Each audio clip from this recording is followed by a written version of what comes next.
जय Shri Swami Samarth. 7 February रोजी कर्क राशीच्या जातकांसाठी हा दिवस भावना, अंतर्मुखता आणि कौटुंबिक जिव्हाळा वाढवणारा ठरेल. सकाळपासूनच मन थोडे संवेदनशील राहील, त्यामुळे कोणतेही निर्णय घेताना भावनांपेक्षा विवेकाला प्राधान्य देणे आवश्यक ठरेल.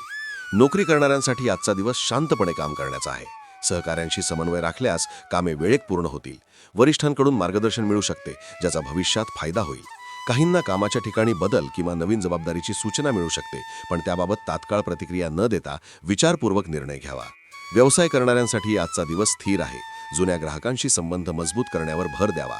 आर्थिक बाबतीत उत्पन्न स्थिर राहील, मात्र घरगुती गरजांमुळे खर्च वाढण्याची शक्यता आहे, त्यामुळे आर्थिक नियोजन गरजेचे ठरेल. कुटुंबात आज समंजसपणा आणि आपुलकी वाढेल. आई वडिलांचा सल्ला उपयोगी ठरेल आणि घरातील वातावरण सकारात्मक राहील. वैवाहिक जीवनात भावनिक जवळीक वाढेल. जोडीदाराशी मनमोकळा संवाद केल्यास नाते अधिक दृढ होईल. अविवाहितांसाठी जुन्या ओळखीपैकी एखाद्या व्यक्तीशी पुन्हा संपर्क येण्याची शक्यता आहे. तुमच्या राशीविषयी साप्ताहिक, मासिक आणि दैनंदिन राशी भविष्यासाठी चॅनलला सबस्क्राईब आणि लाईक करा. कमेंटमध्ये जय श्री स्वामी समर्थ लिहा.